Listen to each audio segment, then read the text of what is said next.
Gole tulese muto bwatazaale nga tomuzaayo.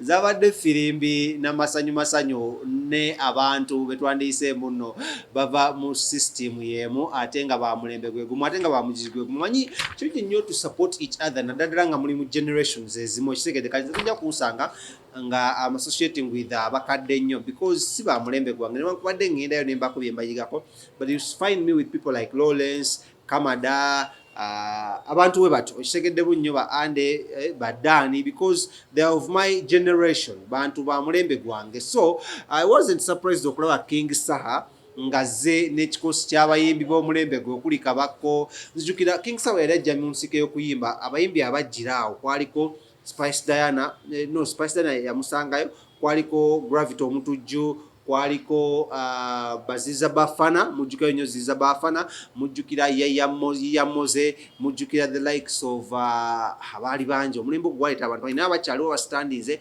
kuliko Ziza Bafana, King Saha, Gravity omutujju, Spice Diana, then ogwaddako omujiji ne kuleeta the likes of Fefe Busi kwa naye avaawo olunaku lwe nga laba Gravity bakuba Kabako ne bajjaawo mu TNS okitegedde bunyo, ne wajja the likes of Palasa awo basangawo basaha, ne wajja omugenzi AK47 ani awo mulala ani tupikika sente yes awo TNS mujijjukiraawo bangi. So olunaku lweggulo ekikuusi nga bwe nkikwogeredde ekyo Spice Diana yabadde driver w'omugole mu Range Rover ye, manager Roger yabadde mu nsonga za security nga yakulidde bodyguard kitegedde. Kabako ne Febusi badde bakulembeddemu bamuwagizi betuyita ba campaign manager, era nga bano bafutuse ne bayogera ebigambo bingi nnyo ne bafubutukamu omuliro. Ekyasinze okunnyumira Kabako yalangidde omukulu w'ekiwaatule nengamba mwana gwe ng'osabula totidde bakulu bo, totidde ku mwaka gujja butakuteeka ku Bebe ku list. N'agamba tonnyumiza ekisooka sose n'amulumba yamukubye eno jabu n'amugamba sebo ekigaana okusiiba tukimanyi fena tukimanyi ekigaana okusiiba, n'amuzaako eno superlight n'amugamba ekigaana okusiiba lwakuba okuba kashisha tekakuvaako olwogenda mu bbaala obeera kashisha. N'agamba lekerawo tulangira okunywa enjaga kubanga ffe tuba bayayaga ng'oli mu shisha. Ekiba kikola amakulu omuyaga omuntu anywa enjaga bamuyita muyaga sikyo, kale nanywa shisha bamuyita bati omushisha. This world, this life no balance. So Fefe Busi ye yabaddewo ng'afuwa kafirimbi ke ne Fefe Busi takyali smallest rapper kati biggest rapper. Kwa Fefe Busi yabadde ajjuddewo wonna bwati mu Prado eriko timu Spasara nga ajjudde bwati waggulu neŋŋamba ne Fefe Busi tokyali smallest rapper kati. Era manager Rafati nkulamusizaako ne man, what is going on bro, what's up man? Ne wanfuuyire kafirimbi lwakwata wampademu ka freestyle. But anyways njagala kulagako ku bavubuka bano teri abadde fujjo. I think they had masanyu sikyo. They were really excited and they showed love to their generation. Omukulu King Saha najja nomination yaleese emikono emitwalo 2,000 hands ez'abayimbi. Benalabyeko banakinkwaddeko abanene kwabaddeko APAS yasayinize era APAS interview yengenda gibayita olunaku lw'enkya kuba nagikoze. Kwabaddeko omukulu amanyiddwa nga Kyagulanyi Shegede ati kasita Kyagulanyi akoonamu kasita Kyagulanyi litwagamba nga bikwase Kyagulanyi kati Kyagulanyi yabikwasiza Saha agenda afugemuko. Kwabaddeko Nobianli nalaba omukulu Fik Fameka kati gatako Fefe Busi abo obvious case Spice Diana n'abantu batoona bonna neŋŋamba amaanyi ng'aleese mangi motoka wazirabye kwabaddeko Prado, Range Rover, Subaru, kwabaddeko kali akakabako akatoto kabadderi emabega, kwabaddeko kuluga Fefe Busi, kwabaddeko amagye gawe kati ekigenda okubeera mu kulonda. Ne King Saha nkubyayo akayimba kakadongo kamu at least nkubyayo at least ite butidde atuyimbiremu ndabye ebinyuma naye akalulu kawuma kanyuma ndabye ebinyuma naye by the way. Anyways, katusoka tugende mu tulabe Kabako omuliro ng'alangira mwana mulenzi Bebe kuko. Kati we bakakwatirako wuma weegwira.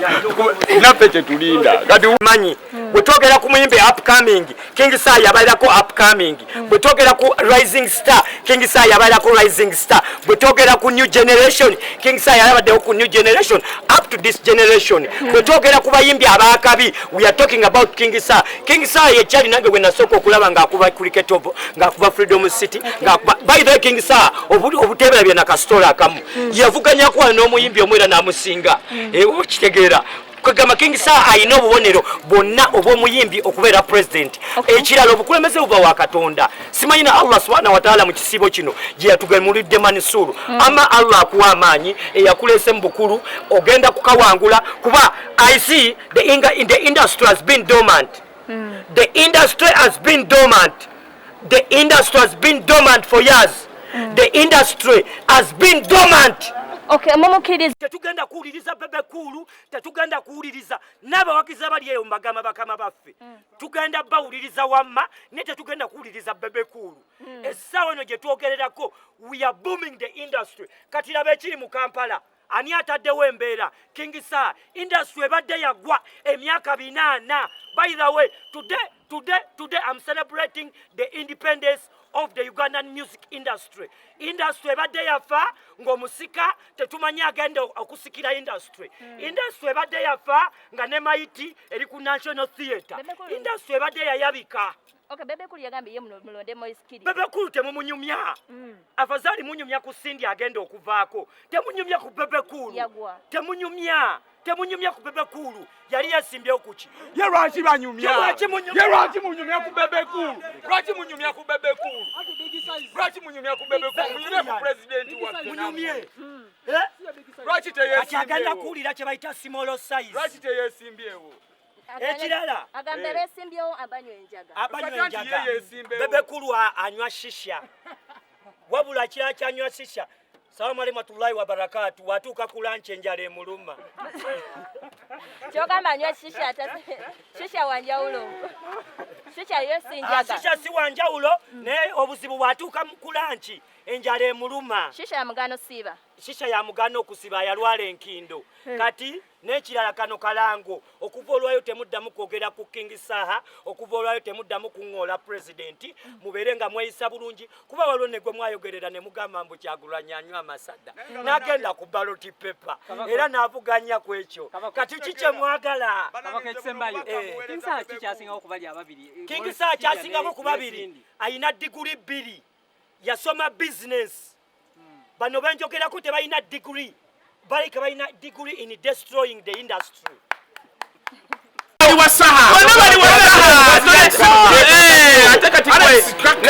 Alex kati mukwetonda zempayo omuyimbi kati abo bawala olabona boyogedde bali ku timu ya Saha. Yes, tukuye era nze omuyimbi yenna ategeera wallahi bilahi talayi n'atalonda King Saha nga bw'atyo bwalifa. Wuma tugiwemu ennaku mmeka nga ate nnagwa. Wuma ngoyigwa biki? Olaba bana babaddeko ekyaliwo. Kayagala fa bamanyi technical know how. Kongambe King Saha ajenga gundi egwe obagambe egwe alaba bana nababayimbi abagambe kakala bali King Saha adamoyo bona ba wagira omuntu wezituuka ku ssaawa 7 enjala temu. Lwaki siwagira muntu nange gwe neegomba. Naye obuzibu bwe buli bakulu baffe bayitiriza okupromotinga shisha. ne yali vice president bwaliko.